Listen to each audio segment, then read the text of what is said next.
My name is Ethan Miller. I am 10 years old, and before everything happened, my life was simple. It was the kind of life people rarely notice because nothing dramatic ever seems to happen until it does. December was always my favorite month. The air felt different, colder, but somehow warmer inside our house. My mom would start playing Christmas music way too early, and my dad would pretend to complain while secretly smiling. Every evening, the smell of cinnamon and pine filled our living room as we decorated the tree together. I remember standing on my toes, carefully placing the star on top, feeling proud like I had done something important. From the outside, we looked like a normal family. And we were... That's what makes this story harder to tell. I went to school every weekday, worried about homework, excited about winter break, counting the days until Christmas morning. I believed Christmas was about gifts, lights, and family dinners. I didn't think much about God back then, not in a deep way. I knew who Jesus was, of course. We went to church sometimes, especially on Christmas Eve. But faith felt distant, like a story adults talked about more than something real. Sometimes, late at night, I would ask my mom quiet questions I was afraid to ask during the day. "Mom, is heaven real?" She would pause, tuck me in tighter, and say, "Yes, sweetheart. More real than this world." I wanted to believe her, but part of me wasn't sure. That Christmas season, something felt different, though I couldn't explain why. I remember feeling a strange heaviness in my chest, like a sadness, without a reason. I brushed it off, thinking maybe it was just growing up. But now I know it was the calm before everything changed. A few days before Christmas, we went shopping for last-minute gifts. The streets were crowded, lights everywhere, people rushing, laughing, arguing. I remember watching them and wondering why everyone seemed so busy, like they were afraid to slow down. I didn't know it then, but I was already starting to see the world differently. That night, as I lay in bed, staring at the ceiling, I whispered a quiet prayer. I didn't even know why. "God, if you're real, please stay close to my family." I fell asleep, not knowing that this would be the last night of my old life. Not knowing that soon, I would see things no child should ever see. Not knowing that Christmas 2025 would never feel the same again for me, or for the world. And if you're listening to my story right now, I want you to pause for a moment. Have you ever felt that something was about to change, even when everything seemed normal? Write in the comments what Christmas means to you today. Because what Christmas truly means is about to be revealed. My name is Ethan Miller. Before the day I died, I was just a kid trying to understand the world, one small piece at a time. I loved drawing superheroes, even though I was terrible at hands. I wanted to be a firefighter when I grew up. Not because it sounded cool, but because I liked the idea of saving people. My teacher once asked our class what we were most afraid of. Some kids said spiders. Others said the dark. I didn't raise my hand, but in my heart, I knew my answer. I was afraid of losing the people I loved. My dad worked long hours, and sometimes I'd wait by the window for his car lights to appear. My mom said I worried too much for my age. Maybe I did, but I could feel things deeply. When my parents argued in low voices at night, I would lie awake, staring at my door, afraid that one day love might disappear without warning. Spiritually, I was confused. I believed in God the way a child believes in the sun. You know it's there, even if you're not always looking at it. But I didn't feel close to him. I felt small, unsure, and full of questions no one around me seemed to ask. At school, we talked about the future like it was guaranteed. College, careers, families. No one talked about death. No one talked about eternity. And yet, sometimes during recess, I would look at the sky and feel this sudden thought crash into my mind. What if this isn't all there is? I remember one afternoon, just days before everything happened, sitting at the kitchen table while my mom wrapped presents. I asked her a question that made her stop what she was doing. "Mom, what happens if someone dies before Christmas?" She looked at me carefully and said, "Why would you ask that?" "I don't know," I shrugged. It just popped into my head. She smiled softly, but her eyes looked worried. "God takes care of him," she said, "no matter what day it is." That answer stayed with me. Looking back now, I realized something important. My life before my near-death experience wasn't bad.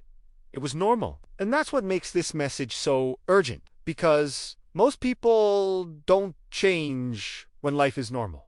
They change when it's too late. I didn't know I was being prepared. I didn't know that my fears, my questions, and even my quiet prayers were shaping me for what was coming. And I especially didn't know that a child like me would be trusted with a message meant for adults, meant for families, meant for the entire world. Let me ask you something important. Have you ever felt like a child sees things adults ignore? Write in the comments.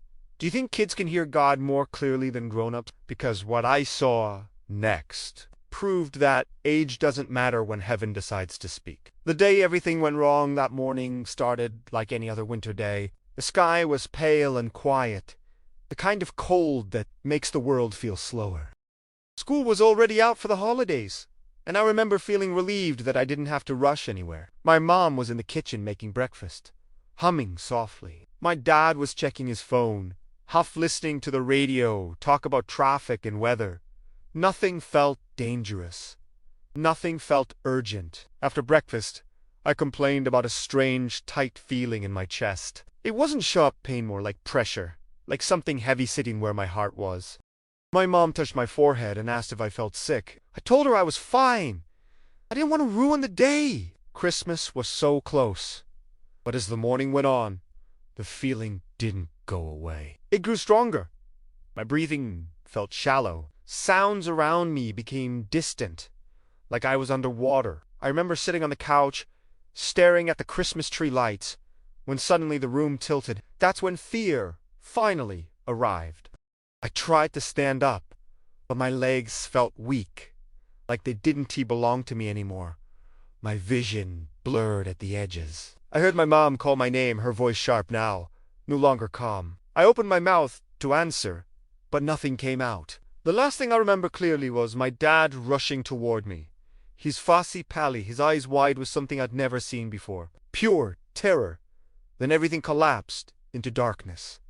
No pain, no sound, just a sudden, heavy silence. It felt like falling asleep too fast, without time to say goodbye. Later, I would learn that my heart had stopped, that doctors would say cardiac arrest. That time would be measured in minutes and seconds. But in that moment, I didn't know any of that. All I knew was that the world I understood was gone. Pause for a second. Have you ever had a moment where life changed without warning? Write in the comments. Do you believe our time is truly guaranteed? Because what happened next was not darkness. It was the beginning of something far more real than life itself. The moment I died, the silence didn't feel empty. It felt complete. At first, I thought I was asleep, but it wasn't like any sleep I had ever known. There were no dreams, no thoughts racing through my head, just awareness. Clear, sharp, awake. I realized something strange very quickly. I could no longer feel my body. No weight, no cold, no pain in my chest. It should have scared me, but it didn't.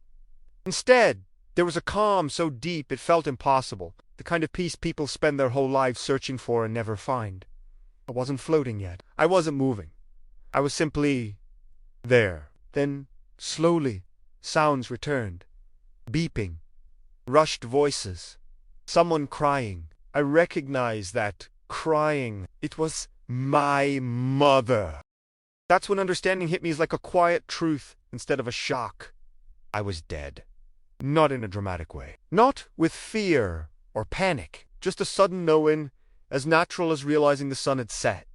I didn't feel attached to my body anymore. It felt distant, unimportant, like clothes I had outgrown. I became aware of time passing differently. Seconds didn't feel like seconds.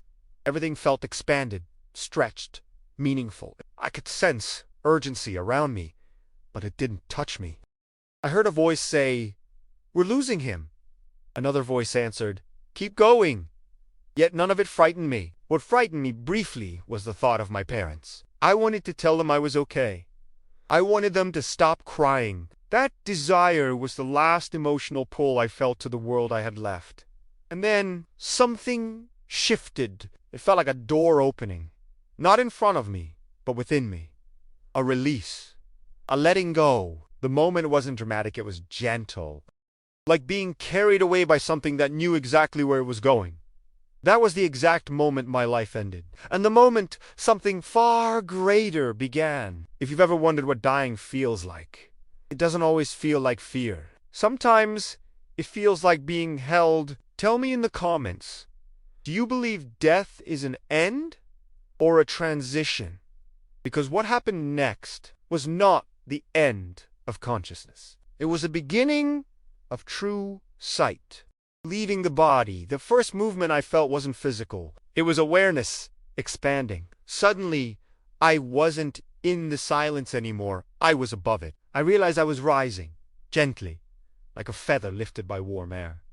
There was no effort, no fear, just motion guided by something I didn't need to understand. Then I saw it. My body, it was lying still, surrounded by doctors and machines, tubes, wires, hands moving fast. The beeping sound I had heard before now made sense. I watched as my chest stayed perfectly still while adults shouted numbers and instructions. But the strangest part wasn't seeing my body.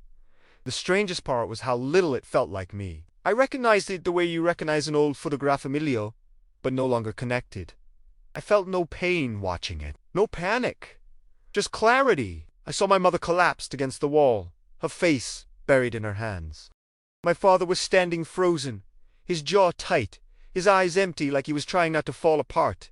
I wanted to run to them. I wanted to scream that I was right there. But I couldn't. Not because I was trapped, but because something else was calling me. I noticed a presence behind me. Not a shape, not a voice, a pull.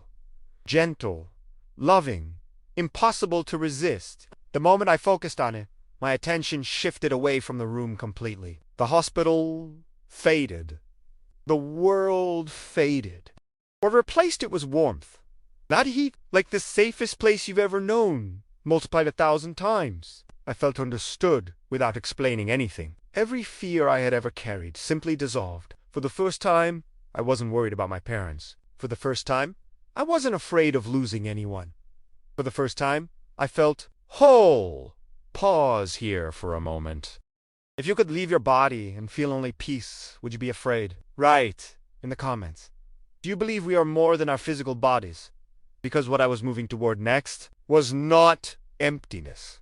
It was light. The light that felt like home. The light didn't appear suddenly. It grew. At first it was just a glow in the distance off, almost shy. But the more I moved toward it, the more it expanded, until it surrounded everything. It wasn't blinding. It didn't hurt my eyes. In fact, I didn't feel like I had eyes at all anymore. I felt the light instead of seeing it. And it felt like home. Not a place I remembered, but a place my soul recognized instantly. The closer I got, the stronger the feeling became love. Peace, safety, belonging. Every moment of loneliness I had ever felt as a child vanished. Every fear about being forgotten. Every worry about my parents. Every question about whether I mattered. All of it was answered without words. Omitted. I was known.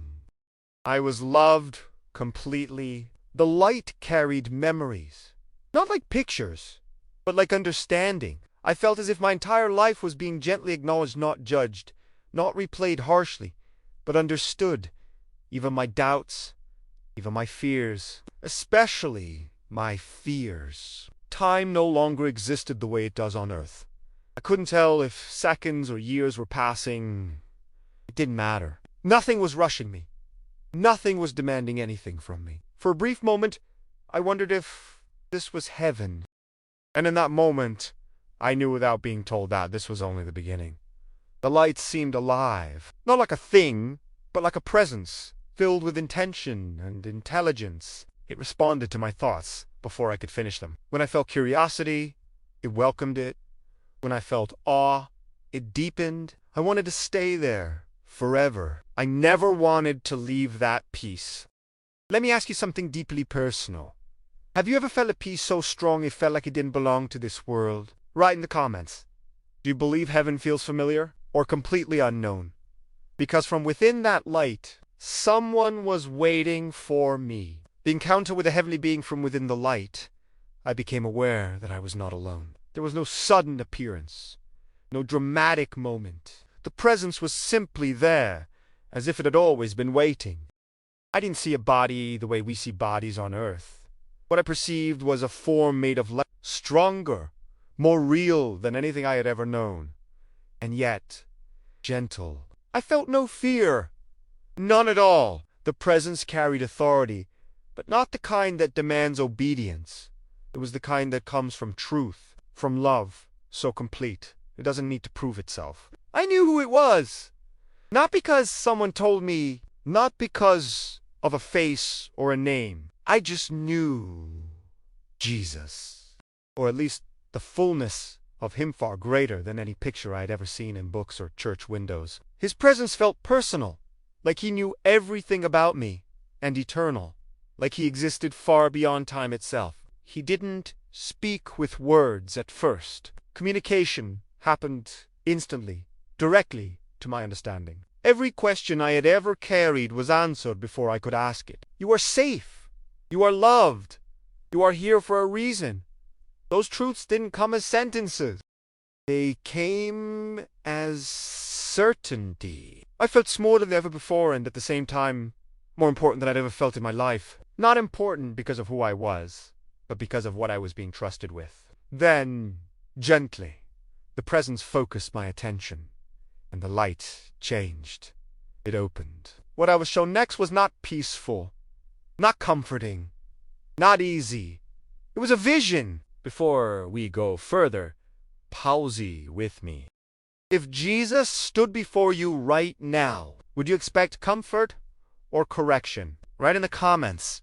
Do you believe God still speaks to people today?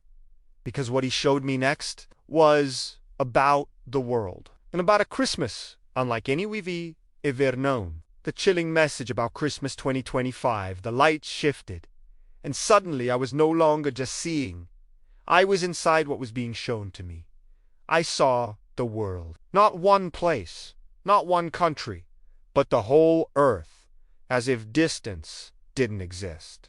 Cities lit up like constellations, homes filled with people preparing for Christmas. Trees, lights, music, gifts. Everything looked familiar at first. Then the feeling changed. The joy I expected to feel wasn't there. Instead, I felt confusion, fear, division. I sensed that Christmas 2025 would arrive, but it would not feel the way people expected. The presence beside me made me understand something very clearly. People would celebrate the season, but many would forget its meaning completely. I saw families sitting at the same tables but emotionally far apart, phones glowing brighter than faces, arguments replacing laughter, a kind of coldness not of weather, but of hearts. Then the vision deepened. I was shown events unfolding around that time, sudden disruptions, moments that would shake people out of routine. Not all of them were disasters, but all of them were wake-up calls. Plans would change quickly. Traditions would feel fragile. Certainty would vanish. And through it all, I felt one message repeating again and again, heavy and urgent. This Christmas will expose what people truly worship. I saw some turning back to God not out of fear, but out of longing. Homes where prayer returned, tears falling not because of loss, but repentance. Quiet moments where people finally listened. But I also saw many who ignored the warning, who drowned out the discomfort with noise, spending, distraction. Sadness around them grew. Even as the light stayed bright, I wanted to look away. I didn't understand why I was being shown this. I was just a child. But the presence made me feel this clearly. Truth is not given based on age. It is given based on willingness. Let me ask you something serious. If Christmas arrived and everything felt off, would you slow down and ask why? Write in the comments. What do you think Christmas has become in today's world? Because the vision wasn't over yet. What I was shown next was about humanity itself. What humanity is about to face. The vision didn't end with Christmas. It widened. What I was shown next felt heavier, deeper, and far more serious. The light around me remained, but the images carried a weight that pressed against my understanding. I wasn't being shown exact dates or names. I was being shown patterns, directions humanity was moving toward, whether it realized it or not. I saw people everywhere searching for answers. Not quietly. Many were no longer asking what is true, but what feels good. I saw truth becoming flexible, shaped to fit comfort instead of conviction. Words like right and wrong lost their meaning, replaced by personal opinions and loud arguments. Everyone spoke, but very few listened. And the presence beside me made me understand something clearly. Confusion would be one of the greatest signs of the times ahead. I saw families breaking apart, not because they hated each other, but because they no longer understood each other. Parents, too distracted to notice their children's pain. Children growing up faster than their hearts could handle. Love becoming conditional. Forgiveness becoming rare. Then I saw fear. Not just fear of events, but fear of the future itself. People worried constantly about money, safety, health, control. The world moved faster and faster, but peace moved further away. The more people tried to control everything, the more anxious they became. I was shown that many would place their trust in systems, leaders, and technology, believing these things would save them. And while some tools would bring convenience, none of them would bring peace. The emptiness inside people only grew. At one point, the vision slowed, and I was shown individual hearts. Some were closed tight, like locked rooms with no windows. Others were cracked, broken by lost, disappointment, or regret. But those cracked hearts, those were the ones light could enter. I felt the presence communicate something painful but honest. Humanity is not heading toward destruction because God has abandoned it. Humanity is heading toward emptiness because it has abandoned God. That truth hurt to feel. But then something else appeared. Hooper saw small groups of people choosing differently. Not loudly, not perfectly, quietly.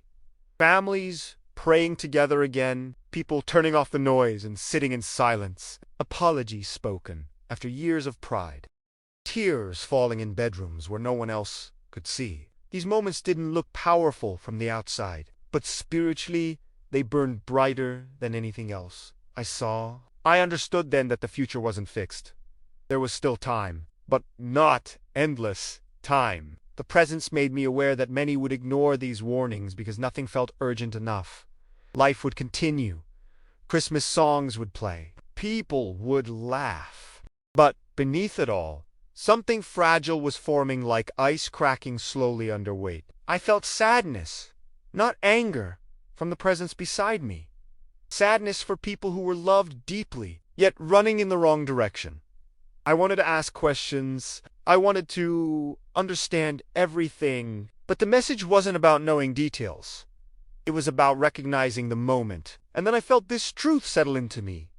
The greatest danger ahead is not war, sickness, or disaster. It is a world slowly forgetting why it exists. I was shown that many would feel a strange emptiness during holidays, especially Christmas, without understanding why. They would have everything they once wanted, yet feel unsatisfied. They would scroll, buy, travel, consume, and still feel alone. That emptiness, I understood, was a signal, an invitation. God calling people back not through fear, but through longing. Before the vision faded, the presence impressed one final understanding into me.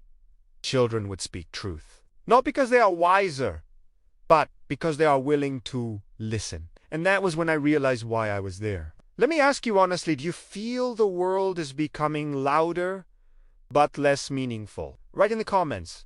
Do you think humanity is drifting away from Gador, searching for him without realizing it? Because what happened next was not part of the vision. It was a command. You must go back. The vision slowly faded, but the presence did not. The light remained steady, calm, unshaken, like it had never changed at all.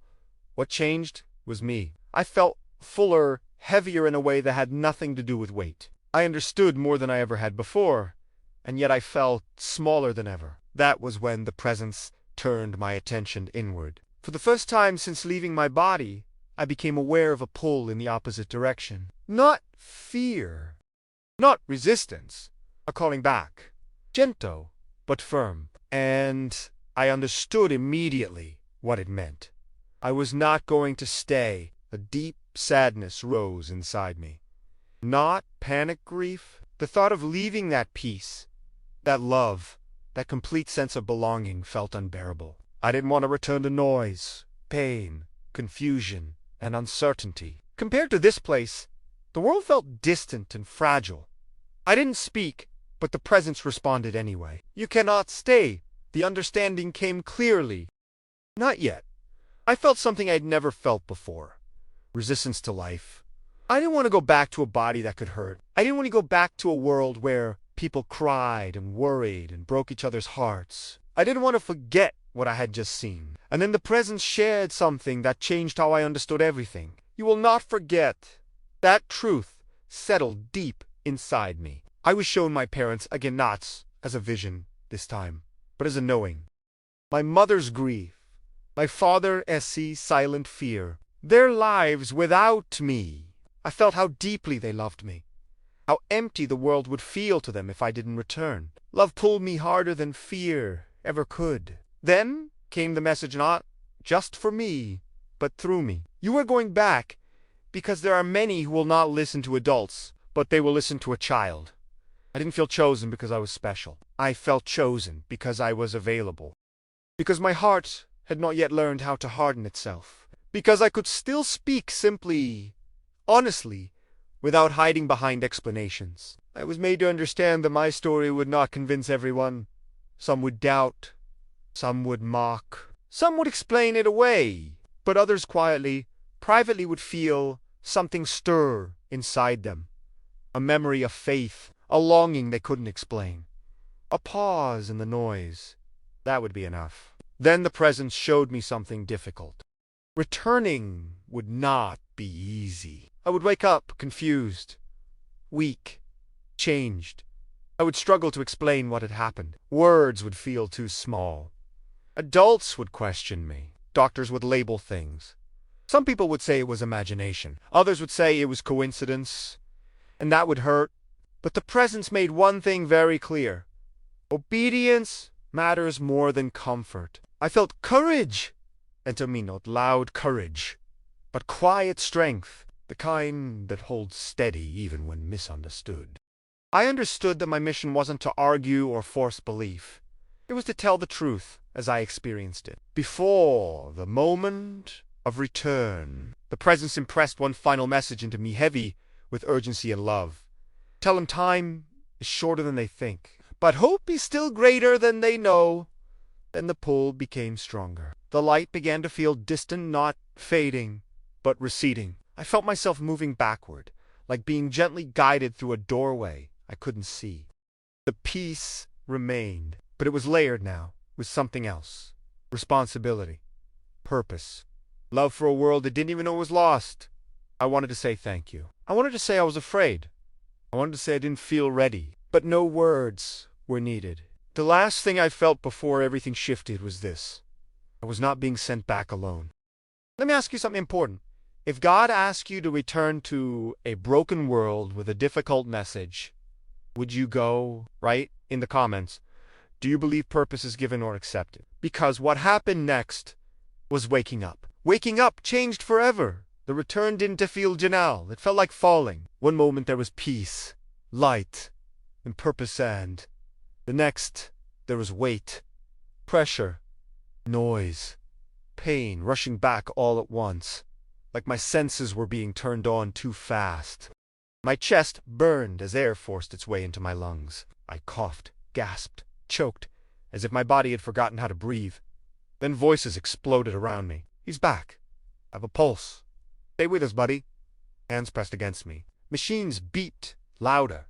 Someone shouted instructions. I wanted to tell him to stop, that I was okay, that I didn't want to be there, but my mouth wouldn't cooperate. My body felt foreign, heavy, unresponsive. I opened my eyes for just a second. Bright lights stabbed into me. Faces hovered above, blurry and distorted. And then I saw my mother. Her face was streaked with tears, her eyes red and wide, her hands shaking as she reached for me. She kept saying my name over and over. like she was afraid I might disappear again if she stopped. I tried to speak. Nothing came out, and then everything went dark again. When I woke up later, the world felt wrong. Not bad, different. The hospital room was quiet, but not peaceful. The air felt heavy, like something invisible was pressing against me. My body hurt in ways I didn't know how to explain. My chest ached. My head throbbed. Every movement felt slow and exhausting. Doctors came and went. They asked questions I couldn't answer yet. They talked to my parents in hushed voices, using words like miracle and unexpected. They smiled, but their eyes looked confused. They didn't understand how close I had been to leaving forever. At night, when the room grew quiet, I would stare at the ceiling and feel a deep ache, not physical, but spiritual. I missed the light.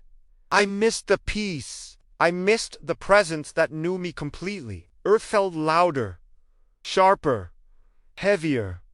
I realized then that returning wasn't just about waking up. It was about staying in a world where pain existed, staying in a body that could fail, staying among people who didn't see what I had seen. That was harder than dying. The hardest part came when I tried to talk about it. At first, my parents thought I was confused. They smiled gently and said things like, "You were very sick," or "Your mind went through a lot." But when I started describing the light, the peace, the presence, their expressions changed. They listened but carefully. Some doctors suggested it was a dream, a hallucination, the brain protecting itself. Those explanations sounded neat and reasonable, but they didn't fit what I felt inside. Dreams, phagy.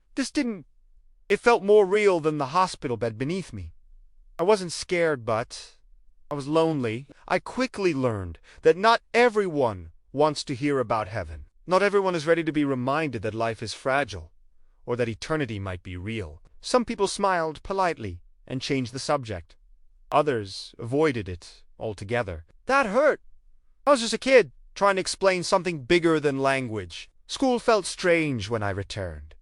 The noise, the arguments, the small worries everyone stressed over. I watched my classmates and felt like I had aged years in a matter of minutes. I wanted to tell them that their lives mattered more than they realized, but I didn't know how. Sometimes I felt angry. Why, show me all of that, and then send me back. But every time that question rose up, something deeper answered it. Love. Love for my parents. Love for people who were searching without knowing it. Love for a world that felt broken, but not abandoned. I noticed something else too. I felt more sensitive to emotions, to pain, to kindness. When people argued, it hurt inside me. When someone was lonely, I could almost feel it. And when someone was kind and truly kind, it felt powerful, like light breaking through cracks. I understood then that being changed forever didn't mean being perfect. It meant being awake. Awake to how short life is. Awake to how much words matter. Awake to how easily love is delayed. And slowly, quietly, I realized something important. The mission didn't start with speaking to crowds. It started with living differently. Let me ask you something deeply honest. If you came back from death, would your life look any different? Write in the comments. Do you think suffering can awaken purpose? Because the hardest part wasn't returning to life. The hardest part was understanding why I had been sent back at all. The message for you watching this, I didn't come back to scare anyone. That's the first thing I need you to understand. What I saw wasn't meant to create panic or fear. It wasn't about predicting dates or controlling the future. It was about waking people up gently, honestly, urgently. Because when you stand between life and eternity, some things become very clear. Life is shorter than you think. Love is more important than you act. And time is more precious than you treat it. After I returned, people kept asking me the same question in different ways. Why were you shown all this? Why you? Why now? The answer is simple, even if it's not easy. Because many hearts are tired. Because many souls are distracted. Because many people feel something is wrong but can't explain it. And Christmas 2025 will not just be another holiday. It will be a mirror, a moment where joy and emptiness exist side by side, where some will feel closer to God than ever before and others will feel a strange sadness they can't name. Not because God is absent, but because he is calling people back to what matters, back to forgiveness instead of pride, back to presence instead of distraction, back to faith instead of fear. You don't need to be perfect. I wasn't shown perfection. I was shown direction. Slow down. Listen more.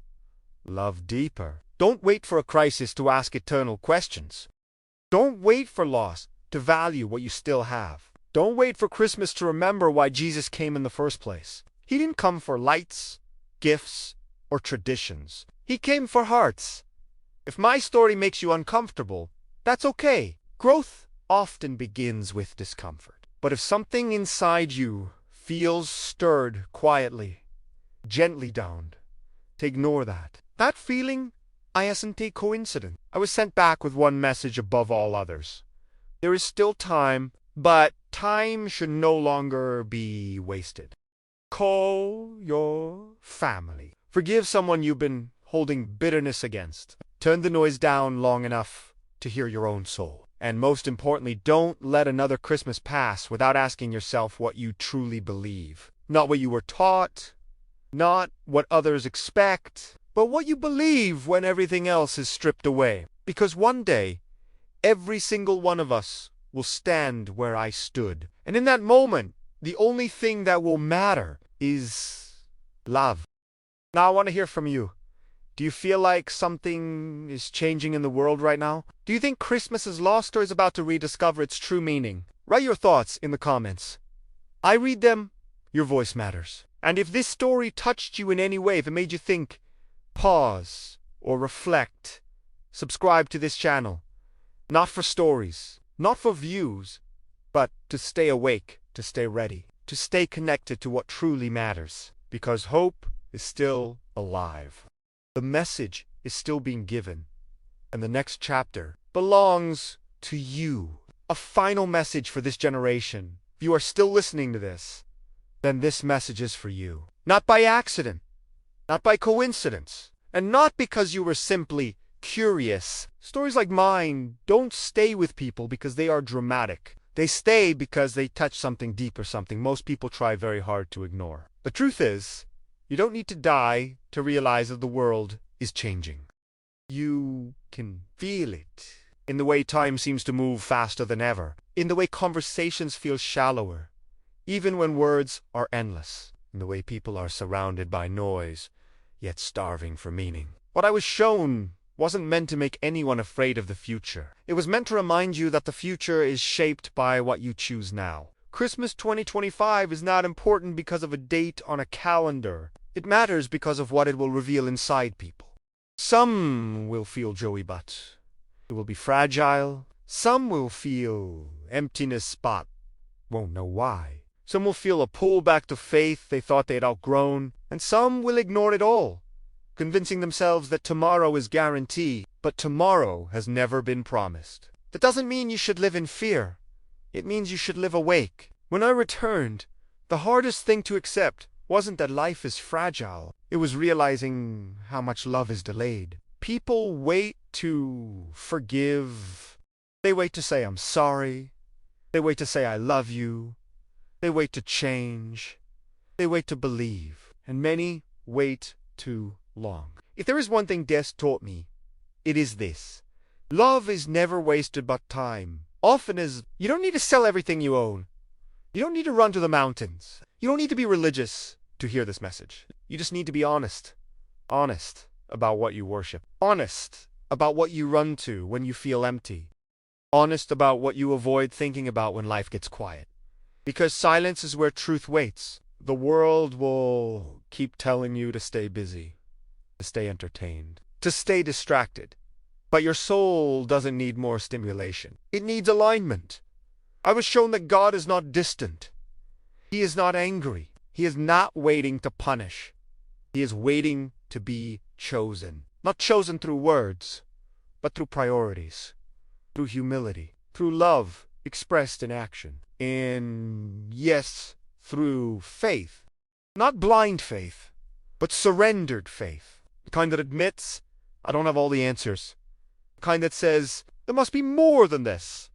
The kind that listens instead of demanding control. Many people think judgment looks like fire and destruction. But what I felt was something far quieter and far more painful. The pain of being loved and walking away anyway. That is what breaks God's heart. And that is why messages like this exist. Not to force belief, but to invite reflection. Ask yourself something real right now. When was the last time you slowed down enough to ask why you are here? Not what you do, not what you own, not what you post, but who you are becoming. Because one day, titles will disappear, achievements will fade, and excuses will no longer matter. Only love will remain. Love given, love withheld, love ignored, love returned. If Christmas is about anything at all, it is this: God stepping into time to remind humanity that it is not alone. Not through power, not through force, but through vulnerability. A child, a manger, a message of hope in a dark world. And now, generations later, the world is loud again, busy again, distracted again. But the message hasn't changed. Come back, slow down, remember what matters. If you feel uncomfortable right now, don't push it away. Discomfort is often the doorway to transformation. And if you feel peace, hold on to it. That peace is not weakness. It is clarity. You may be wondering why a child would be allowed to carry such a heavy message. The answer is simple. Children haven't learned how to lie to themselves yet. They don't complicate truth. They don't defend pride. They don't confuse noise with meaning. And sometimes the purest messages come from the smallest voices. I don't expect everyone to believe this story, but I do hope everyone who hears it will think. Think about how you treat time. Think about how you treat people. Think about what you're building your life on. Because storms don't test what looks good on the outside. They test foundations. And Christmas 2025 will quietly test many hearts. Not with disaster, but with contrast. Joy versus emptiness. Faith versus distraction. Presence versus performance. You still have time to choose. Time to reconnect. Time to forgive. Time to believe again. And no fifth doesn't mean life gets easier. It means life gets clearer. So before you scroll away, before you forget this feeling, before the noise rushes back in, I want to ask you directly, do you feel like something is shifting in the world right now? Do you believe humanity is being gently warned or lovingly called back? Write your thoughts in the comments. Don't overthink it. Speak honestly. Your comment might not seem important to you, but it might be exactly what someone else needed to read. And if this message resonated with you, if it made you pause, reflect, or feel less alone, subscribe to this channel. Not for content, not for stories, but to stay awake in a world that profits from sleep. Hope is not gone. Faith is not dead. And love is still calling. The question is not whether God is speaking. The question is, are we finally ready to listen?